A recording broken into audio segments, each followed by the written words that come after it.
2-3 বছর অথবা 5 বছর আগে থেকেও যদি আপনি ইমো ব্যবহার করেন এবং সেই সময় যদি কেউ আপনাকে কোনো ফটো এবং ভিডিও দেয় অথবা আপনি যদি কাউকে ইমো অ্যাকাউন্টের মাধ্যমে কোনো ফটো অথবা ভিডিও দেন, সেই ফটো ভিডিওগুলো ডিলিট হয়ে গেলেও কিন্তু এখন পুনরায় ফেরত আনতে পারবেন। ইমো অফিসিয়াল অ্যাপে গোপন একটি কাজ আমি আপনাকে দেখিয়ে দিয়েছি। আশা করি এই ছোট্ট ভিডিওটি শেষ পর্যন্ত দেখে শিখে নেবেন কিভাবে ইমো থেকে ডিলিট হয়ে যাওয়া ফটো এবং ভিডিওগুলো ফেরত আনতে হয়। এই অসাধারণ কাজটি শেখার আগে ভিডিওতে লাইক এবং কমেন্ট করে দিন, কারণ আপনার একটি লাইক এবং কমেন্ট আমাকে নতুন নতুন ভিডিও তৈরি করতে অনেক বেশি উৎসাহ যোগায়। চলুন কথা না বাড়িয়ে এখন শিখে নেই ইমোর অসাধারণ কাজটি।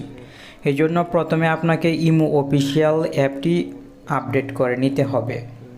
আপনি গুগল প্লে স্টোরে চলে আসবেন এবং ইমো লিখে সার্চ করে অবশ্যই ইমো অফিসিয়াল অ্যাপটি আপডেট করে নেবেন। এখন আপনি ওপেন বাটনে ক্লিক করবেন, সঙ্গে সঙ্গে ইমো অ্যাকাউন্টের হোম পেজে নিয়ে আসা হবে। নিচের দিক থেকে আপনি প্লাস আইকনে ক্লিক করবেন অথবা উপরের দিকে যদি লক্ষ্য করেন তাহলে প্রোফাইল ফটো দেখতে পাবেন। আপনার ইমোর প্রোফাইল ফটোতে ক্লিক করবেন। এখন এখান থেকে আপনাকে সেটিংসে ক্লিক করতে হবে। আপনি এই সেটিংসে ক্লিক করবেন। সেটিংসে ক্লিক করার সঙ্গে সঙ্গে এখানেও কিন্তু অনেক সেটিংস চলে আসবে। আপনি অ্যাকাউন্ট অ্যান্ড প্রাইভেসিতে ক্লিক করবেন। অ্যাকাউন্ট অ্যান্ড প্রাইভেসিতে ক্লিক করার পর ফ্যামিলি গার্ডের নিচে রিকোয়েস্ট অ্যাকাউন্ট ইনফো একটি সেটিংস দেখতে পাবেন। আপনি রিকোয়েস্ট অ্যাকাউন্ট ইনফো সেটিংসে ক্লিক করে দিবেন। এখানে রিকোয়েস্ট একটি লেখা দেখতে পাচ্ছেন, এই রিকোয়েস্টে ক্লিক করে দিবেন।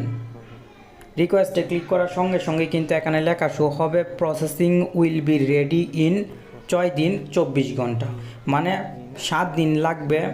এখন পর্যন্ত ইমোতে যে ফটো এবং ভিডিওগুলো আপনি দিয়েছেন এই অ্যাকাউন্টের মাধ্যমে অথবা আপনাকে যে ফটো এবং ভিডিওগুলো দেওয়া হয়েছে, আপনার গার্লফ্রেন্ড অথবা ফ্রেন্ডরা ফটো ভিডিও দিয়েছে, এখন পর্যন্ত ডিলিট হয়ে যাওয়া সব কিছুই কিন্তু এখানে জিপ ফাইলে রূপান্তরিত হবে। আপনাকে এর জন্য 7 দিন অপেক্ষা করতে হবে। 7 দিন পর আপনি যখন এখানে চলে আসবেন, মানে রিকোয়েস্টে অ্যাকাউন্ট ইনফো সেটিংসে, তখন কিন্তু এখান থেকে ডাউনলোডে ক্লিক করে আপনি ডাউনলোড করে নিতে পারবেন। আপনাকে অবশ্যই অপেক্ষা করতে হবে। আশা করি এই অসাধারণ সেটিংসটি এখনই আপনি অ্যাপ্লাই করে রাখবেন।